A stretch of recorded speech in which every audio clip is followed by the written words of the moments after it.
आपके लिए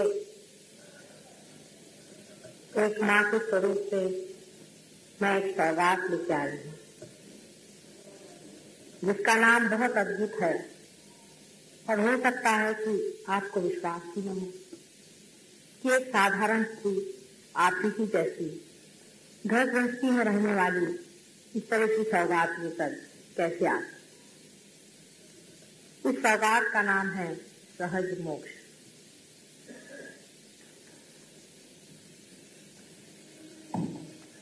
पहले कि हम ये जाने कि सहज क्या चीज है, ये जान लेना चाहिए कि मोक्ष क्या है।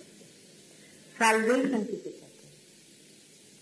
हम इस संसार में किसकी आए, मनुष्य की उत्पत्ति क्यों हुई, मनुष्य विशेष रूप में क्यों बनाया गया, परमेश्वर ने एक विशेष कलाकृति से इस सुंदर जीव को क्यों इतनी सारी शक्तियां दी। ये समझने के बाद ही आप जान पाएंगे कि आपका सारा अस्तित्व, आपका पूरा एग्जिस्टेंस आपको अत्यंत आनंद में डुबोने के लिए।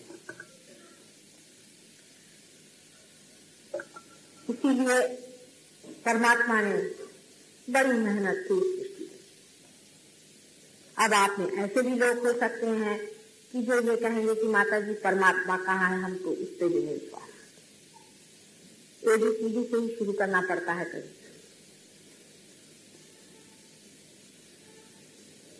परमात्मा है या नहीं, ये बात बहुत आसानी समझ आती है अगर आप साइंस सीख रहे हो। साइंस से ही अब सिद्धता हो गई है कि परमात्मा है। आप किसी केमिस्ट्री वाले आदमी से जाकर पूछिए कि दुनिया भर के जितने भी एलिमेंट्स हैं उनको किस प्रकार व्यवस्थित रूप से परमात्मा ने एक के बाद एक बनाया है और उनको 8 दर्जों में कितनी व्यवस्थित रूप से बांटा। यह कोई चीज बगैर सोचे समझे किसी प्लानिंग के हो सकती है।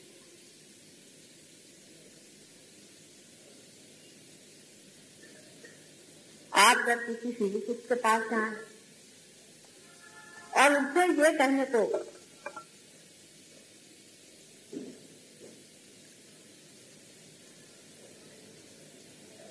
कि क्या ये जो पृथ्वी है, इस पृथ्वी की इतनी जोर की गति से घूमने वाली इस चीज ने ऐसा बना दिया है कि इस पर आदमी और आराम से बैठे, ये कौन सी चीज है? इस पृथ्वी पर अगर कहीं भी कोई जरा ज्यादा मास हो जाए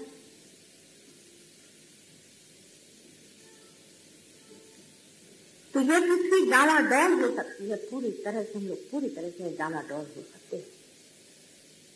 उसका सारा चालन इस सुव्यवस्था से, सूर्य से हमारा अंतर का रखना, पूरी ही व्यवस्था इतनी कमाल की है कि इसके पीछे कोई न कोई जरूर जादूगर है। फिर आप अपनी ही ओर देख कर कह सकते हैं कि इस हृदय की चालना करने वाले, इस हृदय को चलाने वाले कौन? उसको आप कुछ भी नाम दीजिए, प्रकृति नाम दीजिए, नेचर नाम दीजिए, उसको आप परमात्मा कहें, अपनी भाषा में आप उसे चाहे कुछ भी कहें। लेकिन अब साइकोलॉजिस्ट भी कहने लगे कि अपने यहाँ अंदर में कोई ऐसा विश्वव्यापी आत्मा है जिसको वो अनकॉन्शियस, यूनिवर्सल अनकॉन्शियस कहते हैं, कि जो कुछ अजीब सी बातें हमारे लिए करता है, हमें संतुलन लाता है, हमें संभालता है, हमें स्वप्न में आकर के बचाता है, वो भी इस बात को कहने लगे। जिस प्रकार से आज मनुष्यता पहुंच गई है तो इतना जरूर समझिए कि बीच में कुछ खाई जरूर है। जब तक खाई दिखाई नहीं देती, खाई तक ले जाना जरूरी होता है।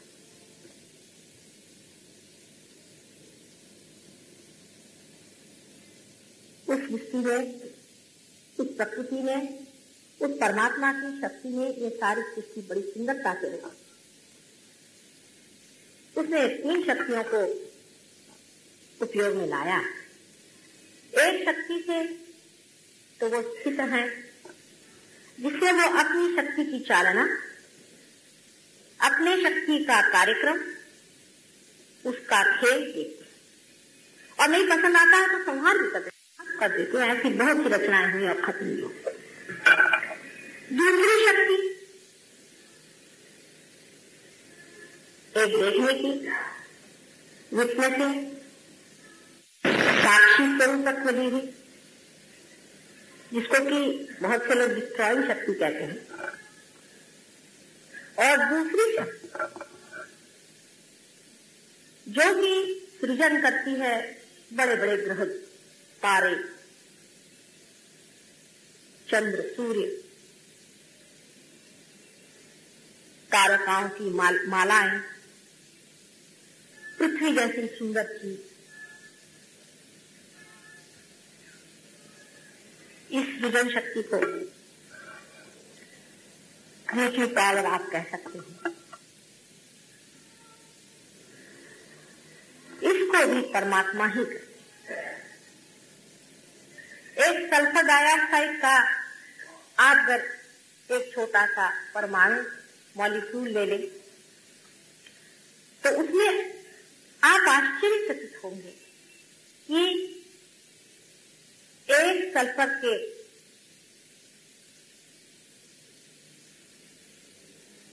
अंदर से कैसा अनुकंपन, वाइब्रेशन आ रहा है।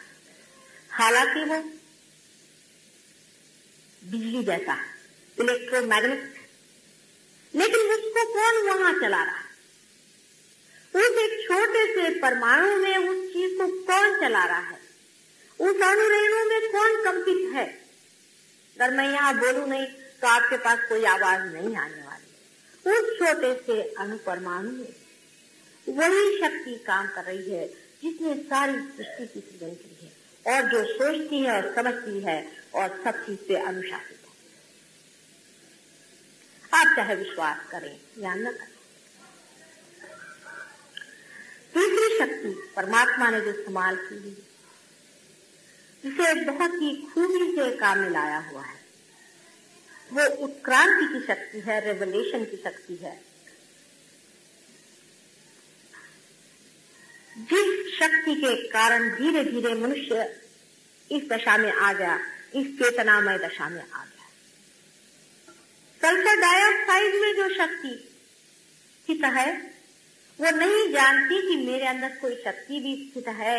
उनको ये भी नहीं पता कि इसके अंदर से कुछ चल रहा है, नहीं चल रहा है, मैं कहाँ खड़ा हूं, कि मेरी क्या एटॉमिक स्थिति है, वो कुछ नहीं जानता। वो बस सिर्फ स्थित है, यहाँ तहाँ जमे हुए, पूरी तरह से अनुशासित है। उसके बाद जो उनकी तीसरी शक्ति है, उसी में जीवन का स्पंदन शुरू हुआ। उसी शक्ति के वजह से जीवन का स्पंदन शुरू होने के बाद मनुष्य में उत्क्रांति यानी इवोल्यूशन होना शुरू हुआ। मैं कहूंगी कि पहले तो प्राणी मात्रों में ही हुआ, उससे भी पहले आप जैसे जानते वनस्पति में हुआ, और आज मनुष्य में भी उस उत्क्रांति की आखिरी दशा आ गई। आप अगर किसी बंदर का सर देखें तो वो यहाँ से आधा कटा हुआ नजर आता है।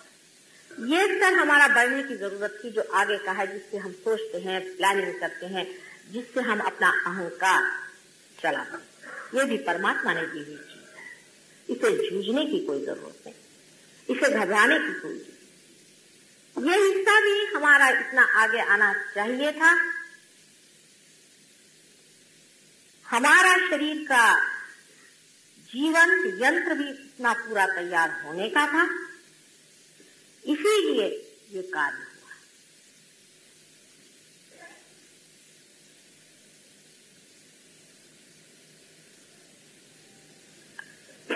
आज वो दिन आ गया है, आज वो समय आ गया है कि आप तैयार हैं।